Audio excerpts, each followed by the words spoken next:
ചില രാത്രികൾക്ക് കറുപ്പ് കൂടുതലായിരിക്കും. ഭയം തളം കെട്ടി നിൽക്കുന്ന കാലം മായ്ക്കാത്ത കറുപ്പ്. 2022 മാർച്ച് 19 ഇടുക്കിയിലെ ചീനിക്കുഴിയിൽ സംഭവിച്ചതും അത്തരമൊരു രാത്രിയിലാണ്. ഒരു കുടുംബം അക്ഷരാർത്ഥത്തിൽ കത്തിയെരിഞ്ഞ രാത്രി. ആലിയക്കുന്നിൽ ഹമീദ്, അയാൾ ഒരു പിതാവായിരുന്നു. എന്നാൽ അയാളുടെ കണ്ണുകളിൽ ലാഭക്കുതിയുടെ തീ ആളിക്കത്തി. കാരണം പൂർവികർ മകൻ ഷിബുവിന് നൽകിയ ഭൂമി, ആ സ്വത്ത്, അതായിരുന്നു ഹമീദിന് സ്വന്തം മകനേക്കാൾ വലുത്. ദിവസവും അവിടെ കലഹമായിരുന്നു. ആ വീട്ടിൽ സമാധാനം ഒരു വിദൂര സ്വപ്നമായി മാറി. എന്നാൽ അന്ന് ആ അവസാന രാത്രി ഷിബുവിന്റെ ചെവിയിൽ ആ വാചകം ഒരു ഇടിമുഴക്കം പോലെ പതിച്ചു.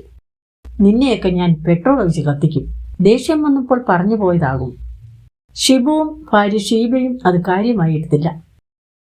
ഒരു കൊലയാളിയുടെ ഭീഷണി ഒരു അച്ഛന്റെ വാക്കായി അവർ വിശ്വസിച്ചു. അതാണ് അവർക്ക് പറ്റിയ ഏറ്റവും വലിയ പിഴവ്. ഹമീദ് അതെല്ലാം പ്ലാൻ ചെയ്തിരുന്നു. കയ്യിൽ പെട്രോൾ കുപ്പി. ആദ്യം വീടിന്റെ വൈദ്യുതി വിച്ഛേദിച്ചു. ഇരുട്ട് അവന്റെ സഖ്യകക്ഷിയായി. രണ്ടാമത് അടുക്കളയിൽ ജാറിലുണ്ടായിരുന്ന വെള്ളം മുഴുവൻ ഒഴുക്കിക്കളഞ്ഞു. രക്ഷപ്പെടാനുള്ള എല്ലാ പഴുതുകളും അയാൾ കുട്ടിയടച്ചു. തീ ആളിക്കത്തി. എന്നാൽ 16 വയസ്സുകാരി മെഹറിൻ മരണത്തെ ഒരു നിമിഷം നോക്കി അവൾ അയൽക്കാരനായ രാഹുലിനെ എങ്ങനെയോ വിവരമറിയിച്ചു. രാഹുൽ പാഞ്ഞെത്തി.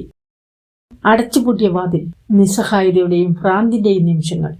അകത്ത് കയറിയപ്പോൾ അവർ കണ്ട ആ കാഴ്ച അതെല്ലാവരെയും ഭയപ്പെടുത്തുന്ന ഒന്നായിരുന്നു. രക്ഷിക്കാൻ കഴിയാതെ പോയ 4 മനുഷ്യജീവിതങ്ങൾ. ഷിബു, ഷീബ, അസ്മിൻ, മെഹറിൻ. ആളിക്കത്തിയ തീ അവരെ ഇല്ലാതാക്കി. ശേഷം ആ കൊടും ക്രൂരതയുടെ വിചാരണ നടന്നു.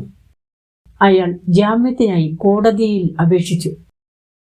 പക്ഷേ നീതിയുടെ തുലാസ് ഇപ്പോഴും ഉയർന്നു നിൽക്കുന്നു.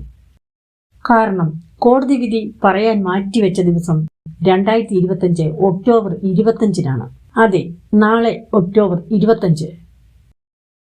ആലിയക്കുന്നിൽ ഹമീദ് എന്ന ക്രൂരന് കോടതി നൽകുന്ന ശിക്ഷ എന്തായിരിക്കും? നീതിദേവത എന്തു മറുപടി പറയും? ആ കുടുംബത്തിന്റെ ആത്മാവിന് ശാന്തി ലഭിക്കുമോ? നമുക്കും കാത്തിരിക്കാം.